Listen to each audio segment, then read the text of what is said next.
They said, how are you going to go be a DJ when you don't even have good grades at Nova? So that's what I did. The next semester I went out and I got a 4.0 because I wasn't going to let them use this against me anymore. You know, I'm going to go chase my dream. Chase my dream.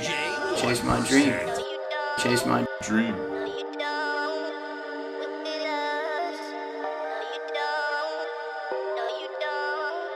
High, so high.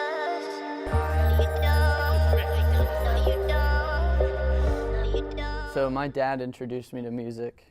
I like to say this music ability inside of me is from him.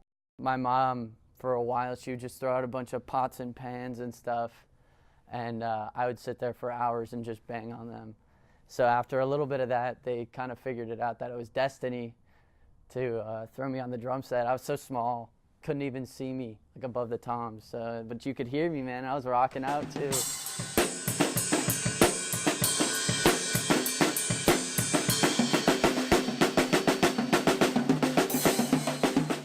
The patterns that I've learned I still use to this day when making beats. Probably my freshman year, that's when DJing and producing kicked in, and that's when I found my passion.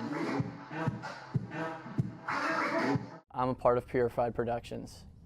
That's a company that me and my buddy Juice started. We started off by doing our high school's homecoming. We're covering all of Loudoun County. We do gigs in West Virginia, you know, all over the place really. I knew after a while of doing those it could be so much better. And then I went to go see Martin Garrix live when I turned 18. And that just changed my life. Seeing him up there in full control of everything, seeing how happy he was, I couldn't help but say, that's me. That is exactly what I need to do. And then we met this guy, Rich Miller. He hooked us up with the full software. You know, he started teaching us how to make beats, like how to make music, how to make things people will like. And the most important thing he told me, he was like, you're gonna run into a lot of hostility and a lot of roadblocks in this industry, but it's important to not be put down by this stuff, by these outside voices, and to just make music for yourself and just do it because you love to do it.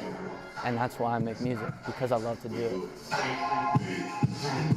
So my original idea on Nova was that it was gonna suck and it was gonna be terrible and basically gonna be a useless 2 years of my life. My first choice was going to music school, Full Sail University, and I got in. They only accept like 10 people of their whole class that applies. That time it was 500 people.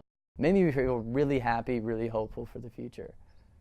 And then when I told my parents about this, they were not with it.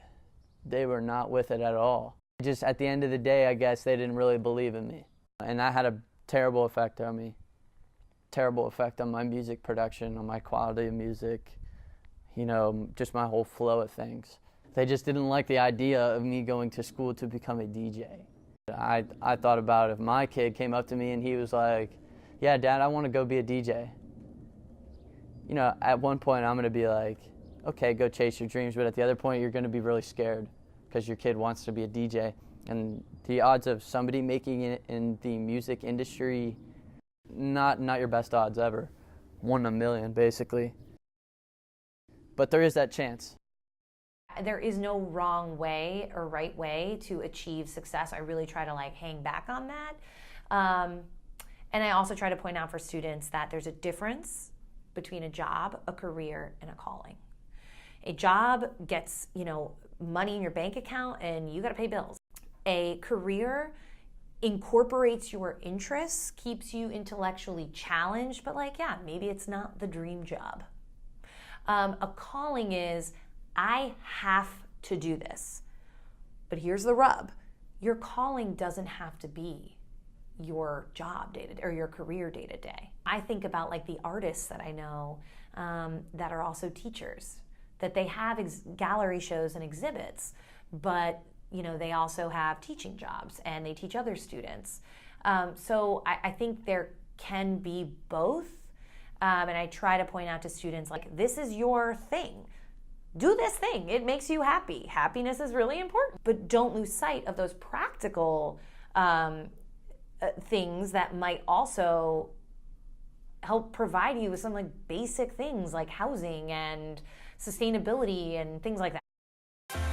It's been so long since I've seen your face. I'm trying to find the words to say. Like a wave is crashing down on me. Girl, you know I'm fighting every day. So after they said no to going to music school, my motivation for music, or really for life, changed. I developed this mentality, this type of go get it, go prove everybody wrong type of attitude. So I had to bring that type of mentality to school, and I, for a long time, just heard people in my head saying, oh, you're not good enough, you can't do that, you can't do this. And I used that as motivation. The next semester I went out and I got a 4.0. Part of chasing my dream was actually lowering the amount of time that I put into it. It's at this delicate balance now where I'm able to function with Nova while still prosper with music. I think my ultimate goal right now would be go to school, get the degree, get the good job, and then from there, see where the future takes you. I've seen a countless number of DJs hit their peaks when they're, 35, 40 years old. Maybe the timing just didn't line up with them when they were younger, kind of like a thing like me, but they never gave up on their passion, which is something that I'll never do. DJ 1%.